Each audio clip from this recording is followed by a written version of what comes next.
girl, you just wasted your time and money, and you didn't get to get the new customers that you would have potentially got. What's up, everybody? It's your girl Carissa, and I am back with another video. Thank you guys so much for watching my channel. Thank you for subscribing, sharing, commenting, liking, all of that good stuff. And to everybody that has signed up for my email alerts, thank you guys so much. If you don't know, I do send out free tips about pop-up shops, as well as different business strategies, sales strategies, marketing strategies, all of that good stuff. So make sure you guys sign up for email alerts, as well as I do offer one-on-one consultations. And I have a pop-up shop webinar that is for sale. So check the description box for all of that. And if this is your first time here, my name is Carissa. I am a launch strategist. So I teach new businesses how to have 4-figure launches, whether it is a new business, new products, or new campaigns. I'm your girl, okay? And then I know a little thing or two about pop-up shops. I used to do pop-up shops for the first 2 years of my business, and I was able to successfully have 5-figure months, and I was able to successfully see at minimum $1,000 per show. And that's because repetition is key, baby. And you have to put in what you know to get what you want. So without further ado, let's go ahead on and get into the video.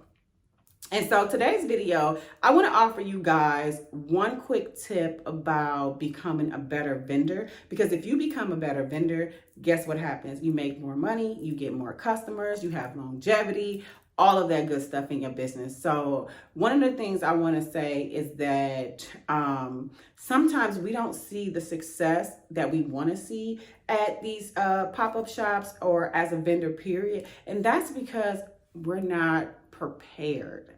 Okay, I want you guys to be prepared for success. I want you to be prepared for the show it is that you're doing. Because as you guys know, I love pop-up shops. Pop-up shops made me. It made my business what it was. It was just like pop-up shops was detrimental for me. Like I needed them for my business. So that's why I'm sharing all the information with you guys, because I know it's probably someone out there that feels the same way that I felt in the beginning. Now, being prepared for a pop-up shop is so many different variables, right? But one of the things I want you guys to do is be prepared for the questions that's going to be asked. Anticipate those frequently asked questions. Anticipate different questions that you may get as it relates to your product, as it relates to your story, because people buy into the story, baby. And your story does not have to be, oh, I had to fend for myself since I was 12 years old. My mama was a crackhead. Like, you don't gotta, if that's not your story, that's just not your story. You don't have to have some super sob story for people to be intrigued in what it is that made you start. Be honest, be truthful. For example, I started my boutique because I only sold outerwear. Okay, so I only sold cardigans, jackets, dusters, blazers.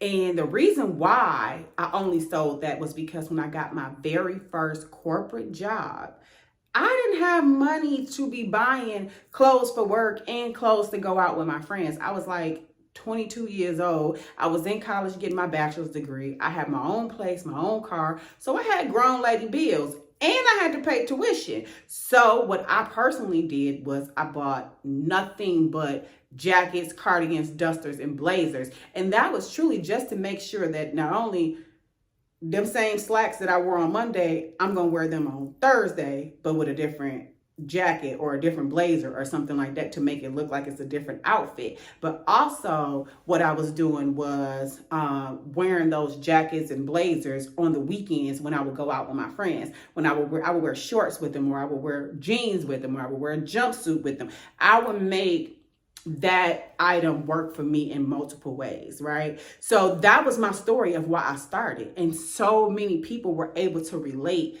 to that story. So I want you guys to understand the reason why you started your business, because it's going to relate to somebody.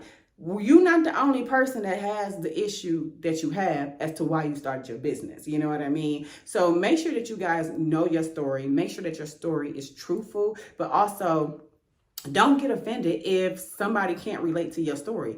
It's your story for a reason. So that is like one of the main questions I used to get is, oh, well, why did you start this business? What made you start only selling these type of clothes, And as a professional woman, I was able to relate to other professional women, which was my target audience. So that's one of the things I want you guys to do is just anticipate the different questions that's going to come to you, especially your story. And then if somebody asks you, how do you use this product? How do you wear this product? How can the product benefit me? Make sure that you have an answer for them. Make sure that you know your product inside and out. So therefore, you're prepared for the questions. Not only are you prepared for the questions, but baby, you prepared to secure the sale. And that's just what it is. The next thing I want you guys to prepare for is, it might seem like a lot of work, but trust me, this will work for you. It worked for me, and it worked for so many of my clients that was doing pop-up shops. I want you guys to set up your pop-up shop the night before.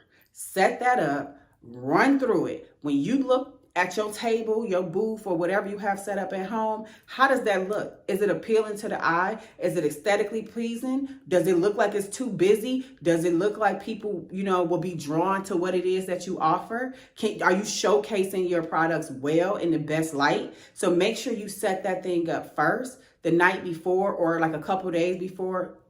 Anytime before the show. Set it up, see what it looks like to you, get the opinions of other people, because although it may be pleasing to you because you know what you offer, you know where everything is, but someone who's just now encountering your business, they don't know nothing about you or your business. You know what I mean? So you want to make sure that it's eye-catching. You want to make sure that it's appealing to draw people in. You want to be set up to sell. People need to know, like, this stuff is for sale and this is what it is. You can explain the benefits to them once they get to your table, but you got to get them over there first. Next thing I want to talk to you guys about is count out that inventory the night before. Make sure you know what you have in stock and what you don't, because it's nothing worse than getting to the show and your most popular item is sold out. And especially if you're promoting to your audience that, hey, I'm going to be doing this vendor show, or I'm going to be doing this pop-up shop, come and see me here. And the fan favorite is sold out before they even get there. So make sure you have enough of your popular items, but also make sure you have enough inventory to sell at the show. I've seen people run out of inventory. Now, although that could be a good thing or a bad thing, but if you're running out and the show is 8 hours and you ran out in the first 2 hours, girl, you just wasted your time and money, and you didn't get to get the new customers that you would have potentially gotten. So make sure you have enough of whatever it is. Another thing is to begin practicing your facial expressions in the mirror. See how you look when you're responding to a customer or a question or something like that. Check your body posture. Check in with yourself. Do you have an approachable look? Do you have an inviting, friendly look? Or when you're responding to a question, do people feel like that you're speaking with aggression, or do they feel like you're speaking with, a subtle tone? Do they feel like that you're speaking because you're engaging with them and you're truly interested in whatever it is that you're saying? Because I have seen so many times where vendors have repeated the exact same answer or the exact same thing so many times that they look restless. They look irritated. They look like they're tired of giving the same response for the past 4-5 hours. But you cannot do that, because this is somebody's first time encountering you and your business. You need to make sure that you're keeping that energy the whole show through.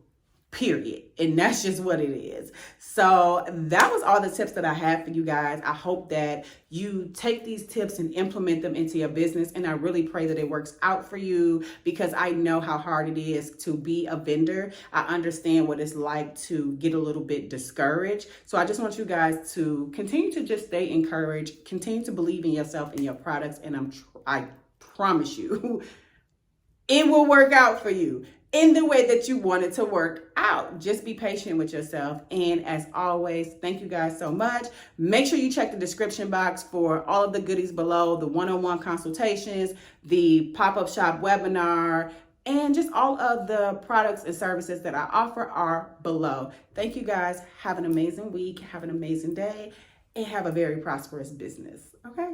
Bye.